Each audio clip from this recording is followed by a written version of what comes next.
오늘은 발목 편입니다. 첫 번째, 나는 발목이 잘 삐끗한다 라고 하시는 분 있으실 거고요. 가끔 시큰시큰 아프신 분들이 있을 거고요. 아킬레스건이 좀 당기시는 분이 계실 거고요. 또 조금 오래 외출한 시간이 길어지면 종아리가 많이 당기시거나 피로하다고 느끼시는 분들이 계실 거예요. 그리고 때때로 발가락과 발바닥에 통증을 일으키기도 합니다. 이런 증상들이 있으시다면 오늘도 집중해 주셨으면 좋겠습니다. 자, 먼저 우리 발목을 감싸고 있는 근육들부터 살펴보도록 하겠습니다.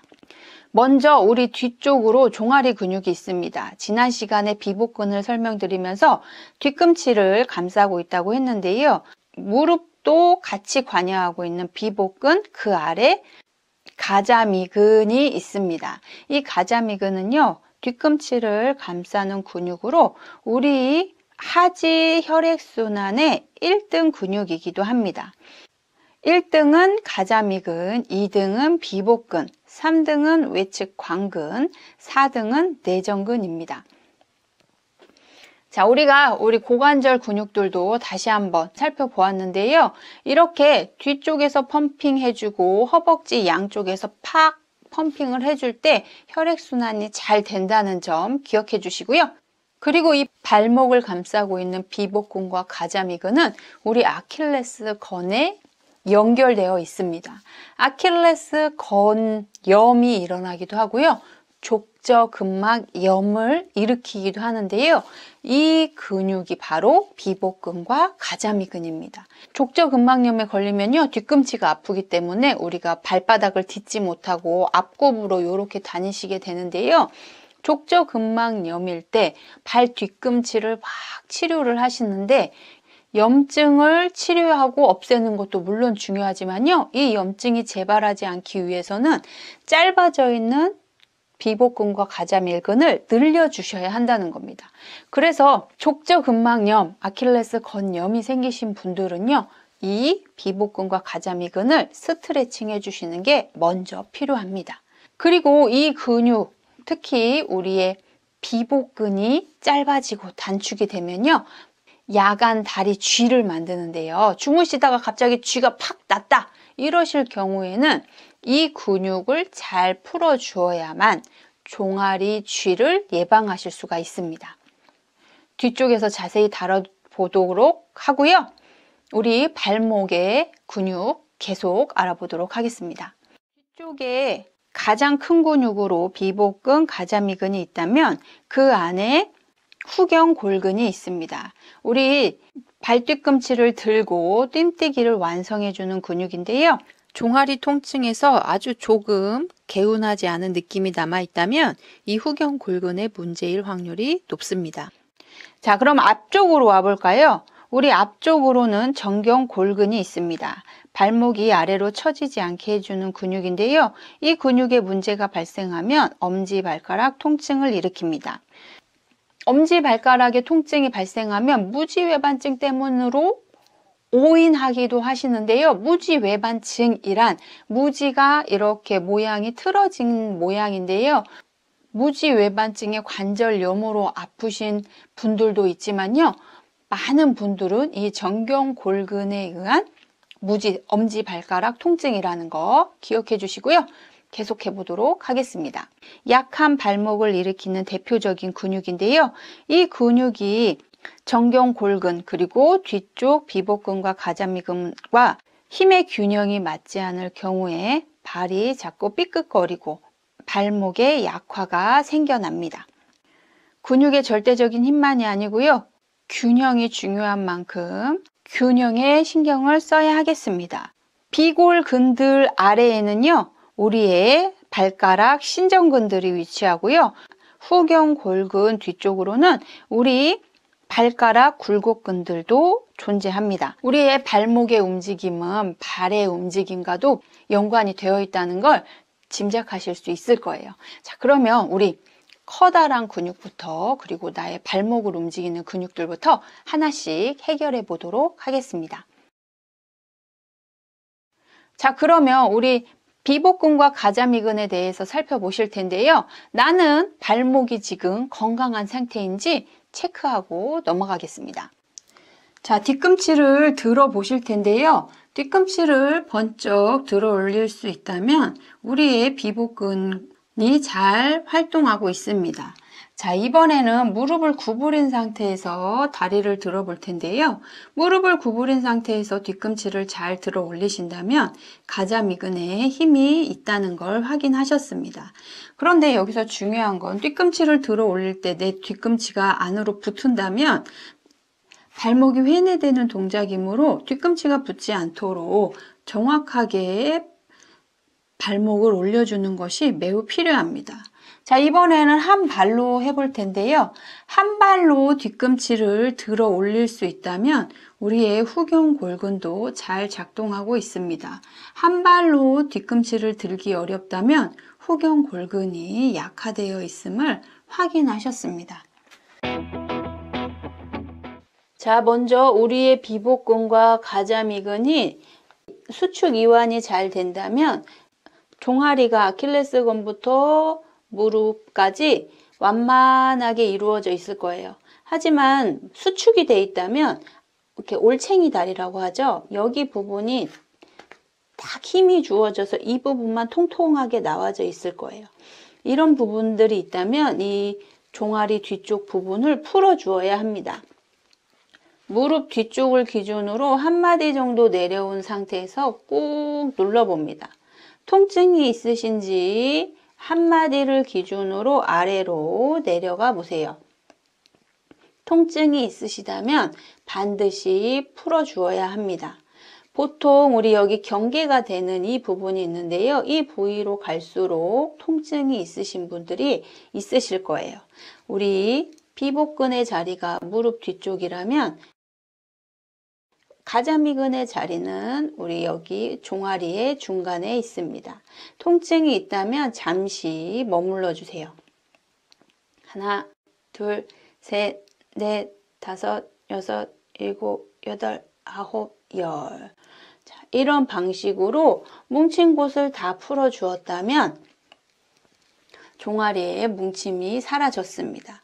잘 모르겠다, 너무 아프다, 이렇게 주물르시는 것보다는 뒤쪽에서 꾹 들어가서 눌러주시는 걸 추천드리도록 하겠습니다. 잘 모르겠다 하시면요, 주먹을 주시고 그냥 아래로 쓸어주셔도 좋습니다.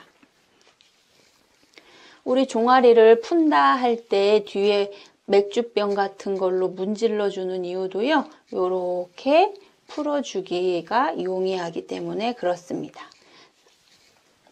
위에서 아래 방향으로 이렇게 문질러 주신다면 뒷종아리의 뭉침이 해소가 되었습니다. 뒷종아리가 뭉침이 해소되어야 하는 이유는 아킬레스건 때문인데요. 근육이 수축하면 수축할수록 아킬레스건의 탄력이 줄어들고 아킬레스건이 위험해질 수 있습니다.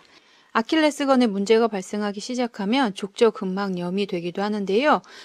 뒤꿈치 아래쪽의 통증 때문에 우리가 발을 들고 다니는 일이 발생하기도 하는데요. 이런 경우에도 지금처럼 뒤 종아리를 풀어주시는 게 도움이 됩니다. 자, 그 다음에 우리 갑자기 다리에 쥐가 났을 때 어떻게 해야 되는지 이야기 나눠보도록 하겠습니다. 주무시는 다리는요, 평상시에도 이 정도 선에서 유지되어 있어야 되는데 우리가 발목이 아래로 이렇게 처지면서 우리 비복근에 수축을 일으키는 경우에 쥐가 나게 됩니다.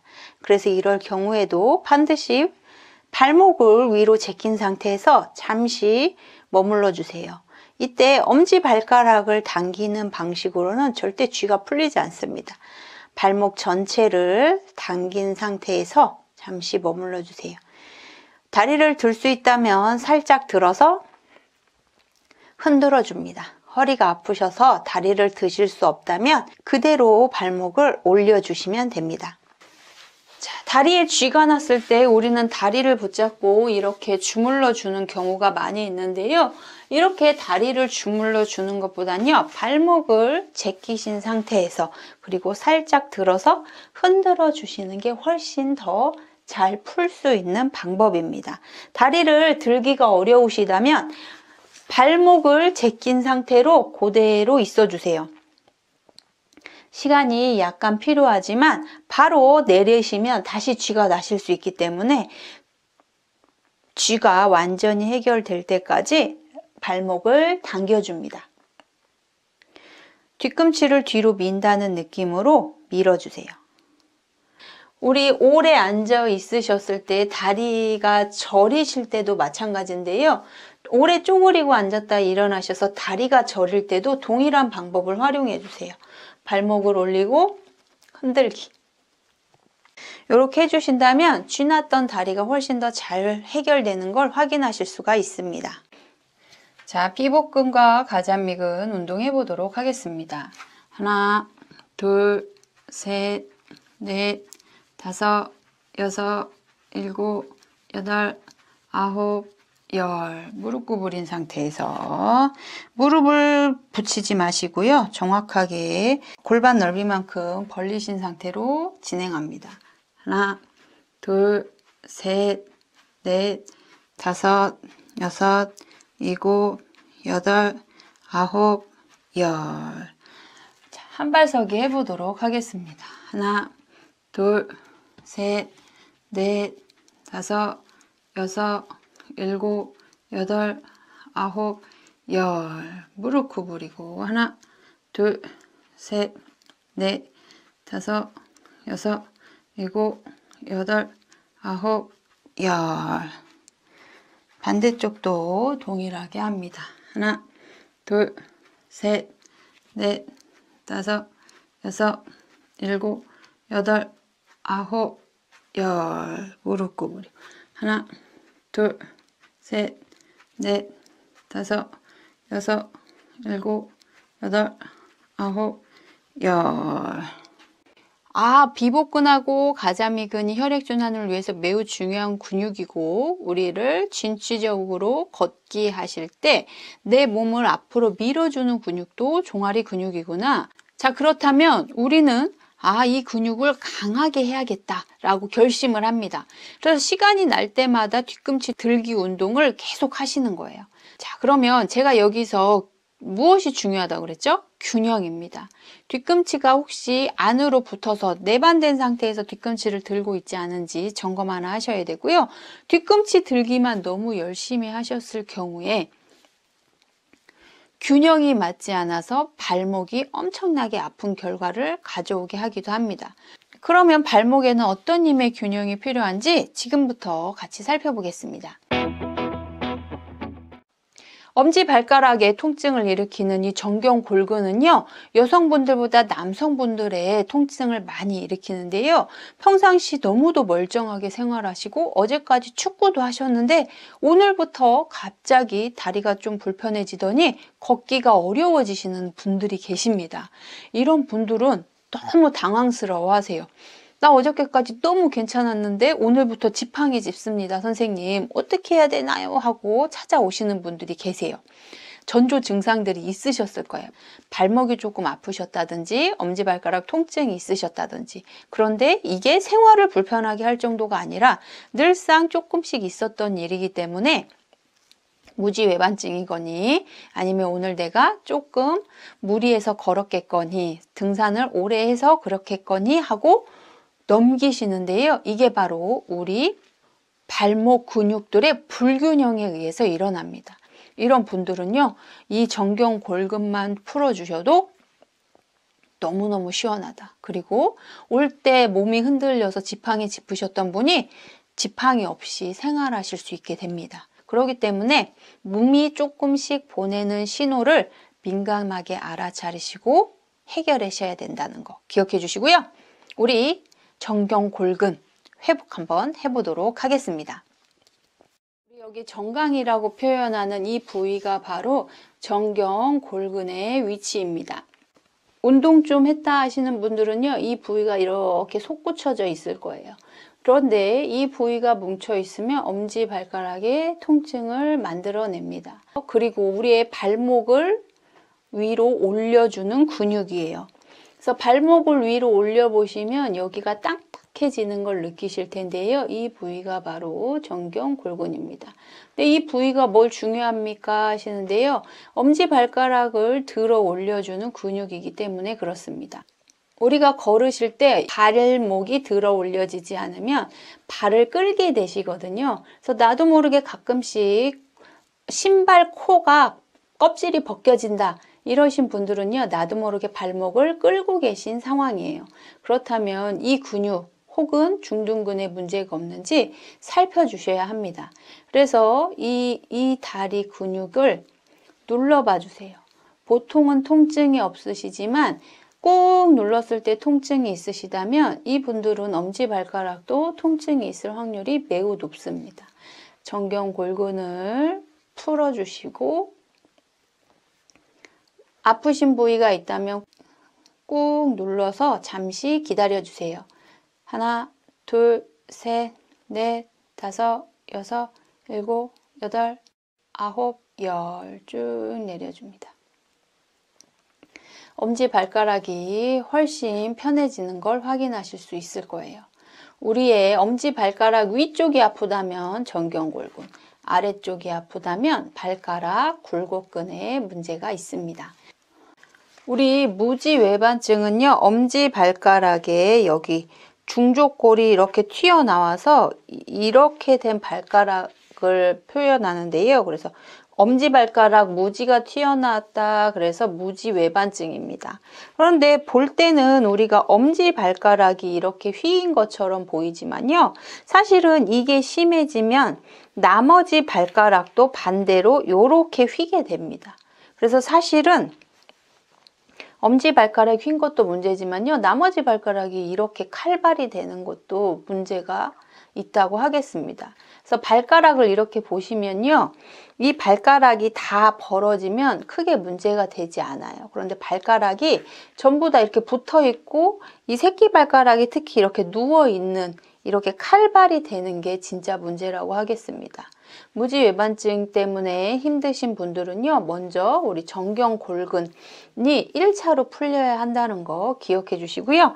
만약에 내가 무지외반증이다 그러면 이렇게 발가락 사이에 무언가를 끼우시잖아요. 그거는 일시적인 방편이에요. 그래서 아까 제가 여기 중족골이라고 말씀드렸잖아요. 우리는요.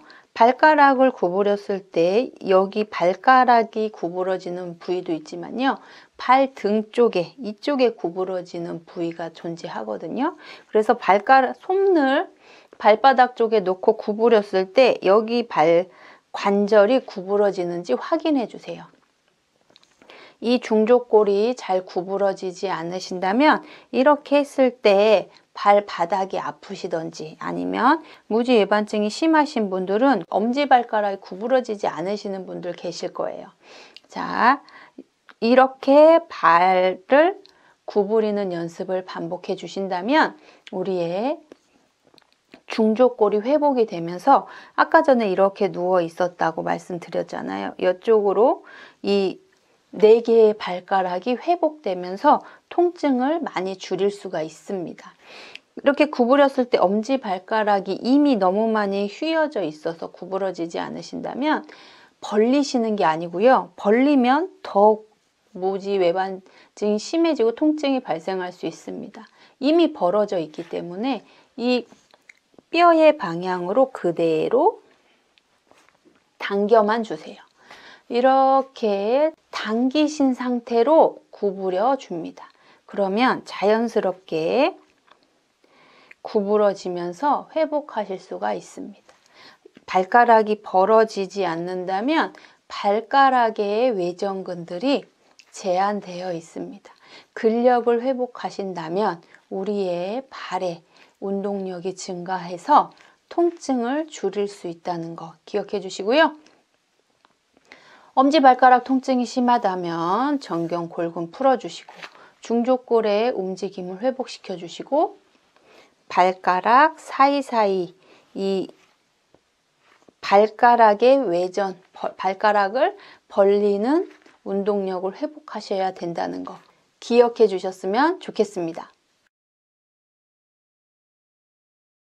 자, 우리가 발목을 이렇게 아래로 내리는 동작을 할 때 장비골근과 비골근의 힘의 균형은 1대 10입니다. 뒷종아리가 10이면 장비골근은 1의 힘을 가져야 돼요.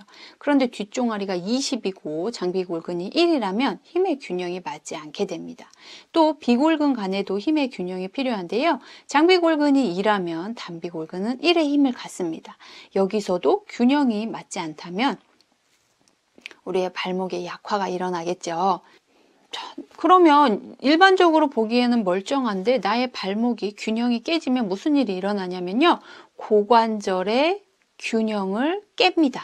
발목에서 흔들리면 고관절에서 균형을 잡으려고 하기 때문에 우리 고관절에서 확인했던 중둔근, 소둔근, 내측 관근에서 변형이 일어나기 시작해요. 그래서 위험하다고 말씀을 드리는 겁니다. 고관절의 보호를 위해서는 발목의 균형이 잘 맞아야 한다는 게 포인트입니다. 이럴 경우 가운데 있는 무릎은 안전할까요? 무릎도 안전하지가 않습니다. 그래서 우리의 발목은 무엇을 포인트를 주셔야 된다? 절대적인 근력 향상이 아니라 균형에 그 포인트가 있다는 걸 다시 한번 강조해 드리도록 하겠습니다. 발목에 영향을 주는 생활 습관들도 있는데요. 다리를 꼰다든지 그 스타킹, 압박 밴드가 강한 타이즈를 신으셨을 때 강하게 압박을 일으키면 신경에 자극을 주기 때문에 우리의 발목의 통증을 증가시킬 수 있습니다. 우리의 비골근이 위치한 곳은요, 우리의 비골신경이 지나가는 자리이기도 합니다. 이 근육이 뭉친다든지 압박당한다면 비골신경에 무리를 주어서 매우 중요하다고 하겠습니다. 자, 다리다가 저리저리 저려 오실 때 허리 디스크 때문인가 라고 생각하실 텐데요. 우리의 비골근의 관리로 인해서 비골신경이 눌려서도 그럴 수 있다는 거 기억해 주시고요. 비골근의 뭉침 해소해 보도록 하겠습니다. 자, 여기에서 정말로 중요한 건 이 옆에 비골근에 있습니다. 앞쪽에서 보셨을 때 정면에 정경골근이 있다면 측면에 비골근들이 존재하는데요. 자, 옆에서 보셨을 때 동그라미 뼈가 보이실 거예요. 이 뼈가 비골두라고 하는데요. 여기에서 우리 복숭아뼈까지 이렇게 연결되어져 있는 것이 비골근들입니다. 이 장단 비골근들이 작동을 잘 해야 발목이 정확하게 올려집니다. 이 근육이 늘어나면 이렇게 발목을 삐끗하게 되는 거예요. 여기에 정경골근이 강하다면 엄지발가락만 들어 올리게 돼서 발 앞쪽의 균형이 완전히 무너지게 됩니다. 그럼 우리는 어떻게 해야 될까요? 네, 먼저 비골근을 풀어주셔야 합니다. 이 동그란 비골뼈에서 복숭아뼈까지 위에서 아래로 쭉 만져보세요. 통증이 있으시다면 통증 부위를 가만히 눌러서 풀어줍니다. 하나, 둘, 셋, 넷, 다섯, 여섯, 일곱, 여덟, 아홉, 열. 하나, 둘, 셋, 넷, 다섯, 여섯, 일곱, 여덟, 아홉, 열.